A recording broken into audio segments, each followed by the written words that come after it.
Hello and welcome to a video tutorial on how to turn a pile of paper into this, a handmade travel journal. It's easy, it doesn't take a lot of time, so let's see how to create a simple traveler's notebook from scratch. I've already selected my papers and cut them to the appropriate size, if they're too big. You can use whatever paper you have. Most of my papers are heavyweight cream-colored paper. The height of all the pages should be same, but the width may vary. The cover is big and sturdy. It's from an old pack of craft paper from my stash. You could also use scrapbook papers. They're usually sturdy and perfect for a cover. I'm folding the cover so that it'll be a little bit wider than the pages inside the journal.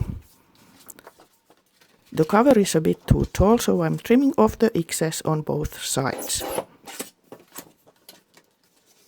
A paper cutter like this is perfect for the job if you have one, but scissors or craft knife will do as well. I found an old map from an old book that I'm going to turn into a pocket, so I'm cutting it to the right size as well.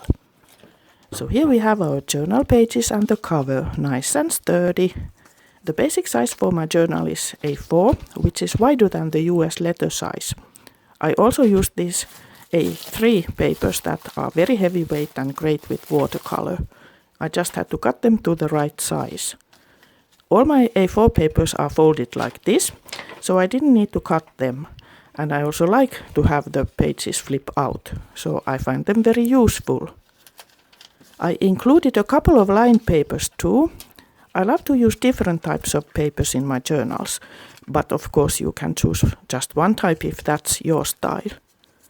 This is just a piece of brown packaging paper. I'm adding just one more paper so you can see how I fold them.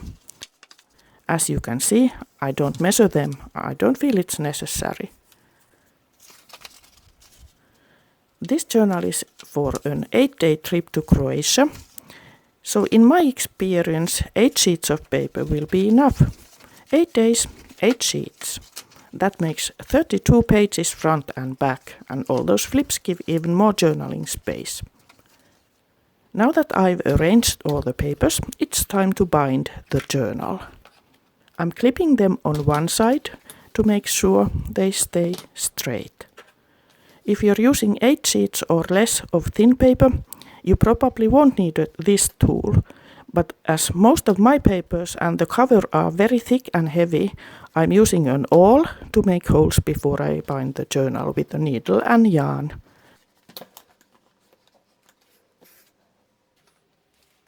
I'm using crochet yarn and a big needle.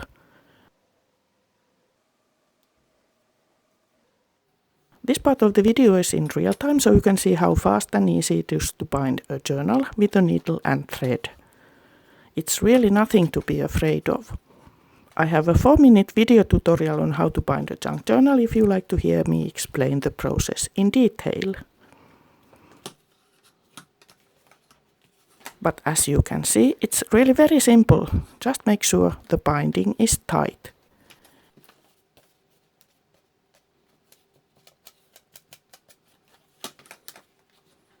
You can also staple the journal if you have a very large stapler. Now we're done. We made our journal and it's ready to use. Next up, if you stay with me, I'm going to set up this journal. And I'm beginning with adhering this map to the front cover. I'm using craft glue on the edges so the pocket is going to be strong. And you can put some travel memorabilia here, even if it's something a little bit bulky. It's also nice to include a map of your travel location in a travel journal. I'm adding some bits and pieces to make this book page prettier and to make it look more finished. The first page is about booking the trip. I found in a magazine this funny image of an aeroplane being held over a mountain, so I'm using it to decorate the first page. This map is so old that Croatia was still part of Yugoslavia when the book was published, so I'm adding some details about that. I love old maps, and you can see Croatia here between Montenegro and Bosnia. I also found Dubrovnik there and underline it with a red ballpoint pen to make it more visible. We landed at the Dubrovnik airport and we also visited the old town of Dubrovnik. I don't usually use stickers or commercial products in my travel journals, but as I happen to have these number stickers, I use them here and they look nice. I made this flip because I needed more writing space for this page, and now I can continue writing under the flip. I needed a nice photo here and I already printed out some photos. So let's see which one of these would be the best. This mountain view looks great against this background, and I also printed out the flag of Croatia. Later on I'm going to film how I'll fill some of these pages of this travel journal, so if you're interested in travel journaling, please hit the subscribe button now if you haven't subscribed to my channel yet. And if you like this video and if you'd like to see more videos like this, please give me a thumbs up and leave a comment. Thank you for watching and we'll see in my next video. My next video will be a process video on how I made these pages in my Croatian travel journal, so see you soon. Bye!